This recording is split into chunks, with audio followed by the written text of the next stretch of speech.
Hey guys, it's Joel and welcome back to the channel and to an extremely exciting video. Believe it or not, in the 3 weeks or so now that I've owned my M240i, which is just behind the shot there, I've not actually had it and my Z4 together. Where I live right now, there's not enough driveway space to actually have all the cars together. This has been parked around the corner on a curb for most of the time, and I genuinely have not had both of the cars out together at all. So today I've got both of the keys in my hand. I'm waiting for my friend Charlie to come and help me because he's going to be driving whichever car I'm not. And the idea of the day is to literally just take both cars out, have them on the road for the first time together. A, so that you guys can see it, and B, just for me, because I literally haven't done it. So once Charlie arrives, first thing to do is go and get the cars cleaned, get them fueled up, and then take them out for a drive. So whilst we're waiting for Charlie, I figured we might as well get the cars both started up because they're both cold. Unfortunately, I'm still having to hold the unlock key down to actually get into this Z4 because door handle still doesn't work. Need to get that sorted, and I can now that I've got a second car. Anyway, let's get this one started up first.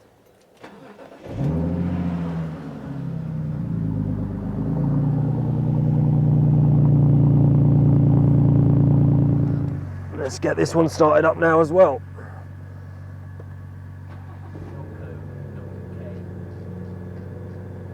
Just let these warm up. You honestly can't hear this at all over the sound of the Z4. It's so muted. But anyway, let's open that window, leave the key there for a second. And I think Charlie's just arrived, so I'll let the cars warm up for a second longer, and then, like I say, yeah, take them to go and get washed and then fueled, and we'll go and have some fun. I'm looking forward to this.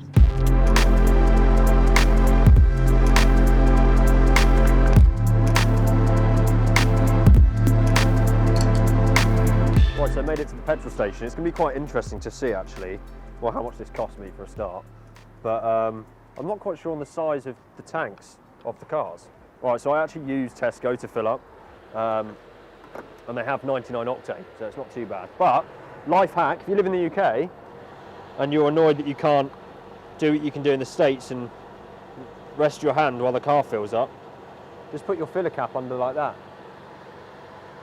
That's when this all goes really badly wrong, it just flies everywhere. But yeah, that's a life hack, so you can stand and not use your hands, I guess. So anyway, the tank of this car is about 55 litres. So if it's completely empty, what the price is, 117. It's like 60, 65 quid to fill up. I'd imagine this is going to take about 40 quid's worth now. And again, I think the 240i is on about a quarter of a tank as well. This is honestly so strange, having two of my cars together. It's very bizarre. This one obviously has got the U plate, and the M240i is now on its private plate as well. So they're matching. It's just weird that they're both mine, honestly. But yeah, anyway, this should almost be done, surely. There we go. 44 quid, that one. Round two.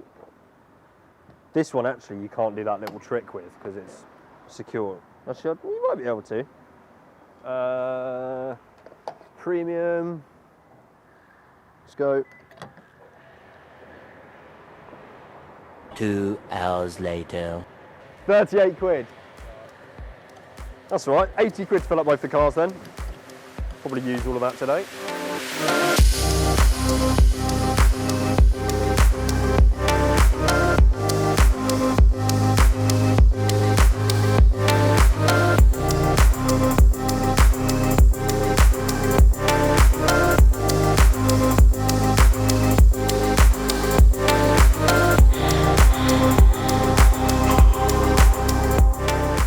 I do know that lots of you will say, why on earth am I getting the cars cleaned at a sort of valeting centre?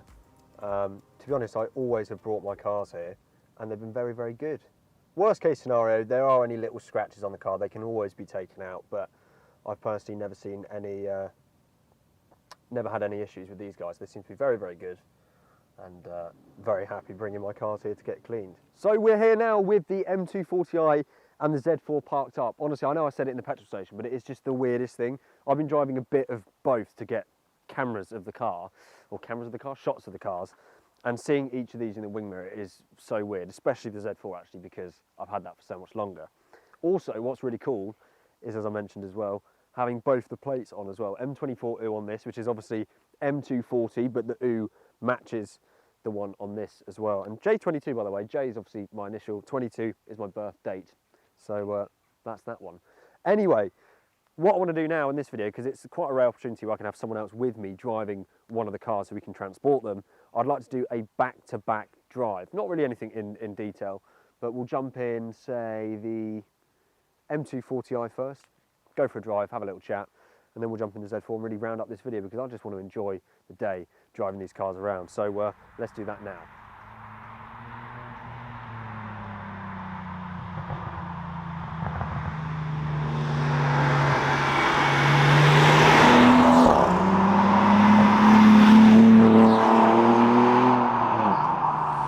Okay, so here we are in the M240i. We'll take this one out first for a quick spin. Straight into Sport Plus mode.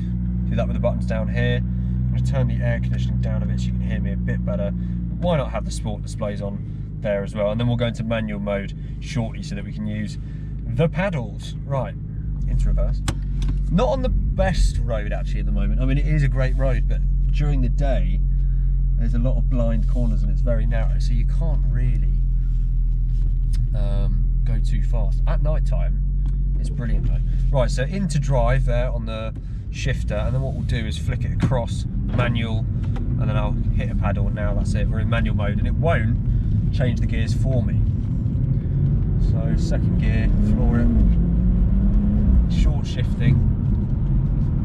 So to be honest, driving this car is uneventful compared to the Z4. It's super quiet, as we know, and that is going to get changed soon. The steering is much improved actually since I've had it altered. So it does actually handle, I mean, it handles so well. It grips incredibly, far better than the Z4, and of course it's so much faster. However, it does just lack a little bit in energy and sort of driving feel, or sort of drama, event. So what is great about this car though is obviously I've got all of these modern sort of mod cons, if you like, that the Z4 doesn't. Heated wheel is probably my favourite thing, heated seats, which my Z4 doesn't have. And then it's just so nice up here being able to put in some sat nav, which I have used a fair bit actually, and it's pretty good. The directions come up in front of me here, which is super helpful. Or you can put on some Spotify, and all of this is just done centrally through the iDrive, which is so easy and so nice, coming out of my Z4, which doesn't have any of that.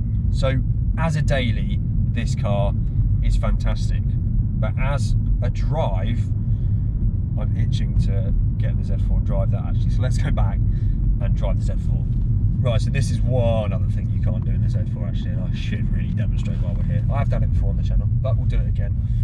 Launch control. So all you need to do is Sport Plus, I'm already in there. Flick the transmission to Sport, get the left foot on the brake, hard down, plant the throttle, it says launch control active, and you've got 3 seconds, and you're away! And that's 60, which wasn't very fast, was slightly uphill, a little bit slippery there at the start, but that is very fun. And as far as I'm aware, you can just keep doing that all day long until the sun goes down. It's very impressive, very impressive, and a lot of fun. But like I say, let's get the Z4 and take that out for a spin.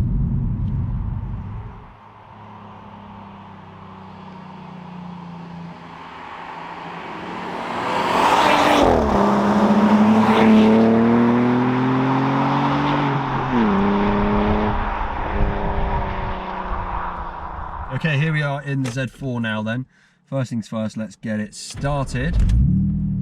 All good. We're on 158,000 miles in this car now, which is pretty nuts. Let's get the roof off as well, because it isn't raining, so it has to be off, doesn't it? And as with the M240i, straight into sport mode. My car actually automatically goes into sport mode when you switch it on. So in sport mode, let's get traction control off. It's the only way really to drive this thing, because it is quite an intrusive traction system. And instantly, getting in this car will do exactly the same little route that we just did in the 2 Series. Getting in this car instantly, it's so much smaller. Even when I was just putting the GoPro on then, I was like, that is so much closer than in that car there. And the noise, of course, that is the first thing you notice too. It sounds hilarious. And what you might be interested to hear as well is that to me, it doesn't feel slow. It feels slower, yes, than the M240i, but it doesn't feel slow full stop. It still goes well, and you feel like there's enough power on your right foot when you want it. Manual gearbox is great as well, and it is such a pleasure to jump out of the automatic 2 Series and just drive this.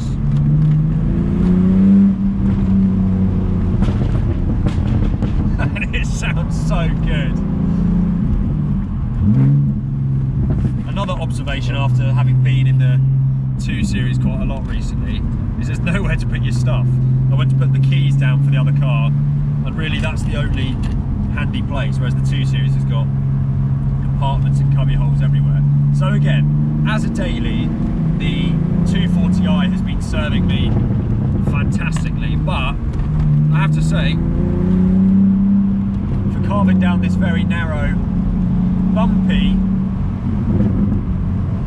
road, this is probably the car I'd choose every time, because it is just a little bit more fun for a road like this. The thing is, with this, you really don't have to go very fast at all to enjoy the sound. Actually, the best sound of this car is around 3,000, 4,000 RPM.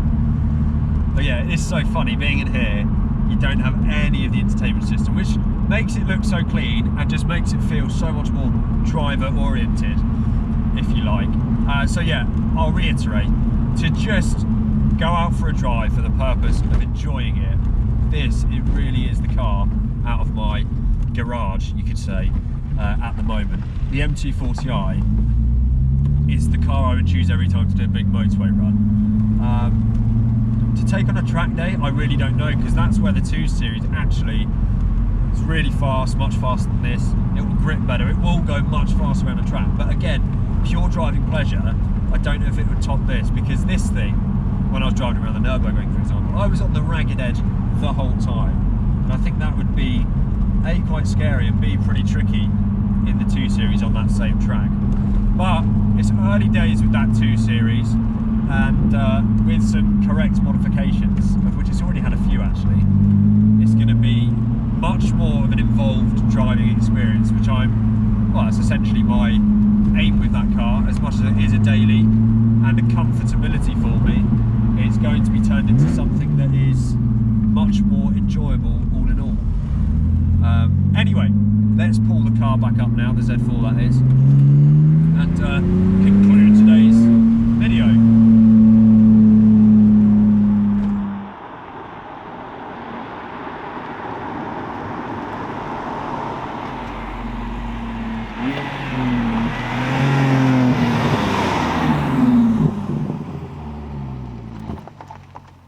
Well, there we go. There's no graceful way to get out of a car. That was a lot of fun, actually. I still can't believe that both of these cars are mine. It's the weirdest sensation. It's pretty amazing. And actually, I'll let you into, it's not really a secret, I'm moving house like this week. I'm in the process of doing so. And where I'm moving, there's a much bigger driveway where I'll actually be able to have these things parked up alongside one another, which is going to be much nicer, because of late, it's sort of, I've not really known that I've had 2 cars, because I've never seen them together until now, which, again, doesn't really sink in. It's pretty crazy. I need to churn a lot of videos to start paying for that. And I hope you guys are enjoying them. And I hope you enjoyed this car, and you can understand a little bit as to why I got this. Obviously, it's not a purist car, as a lot of you will say, but I've still got the Z4. And I think I explained there, they sort of both have their own attributes, and I love them both for what they do best. So yeah, please do subscribe if you're not already. If you're one of those 80% of viewers that are not subscribed, make sure you do so now. Give the video a thumbs up if you enjoyed it, and I will see you all very, very soon.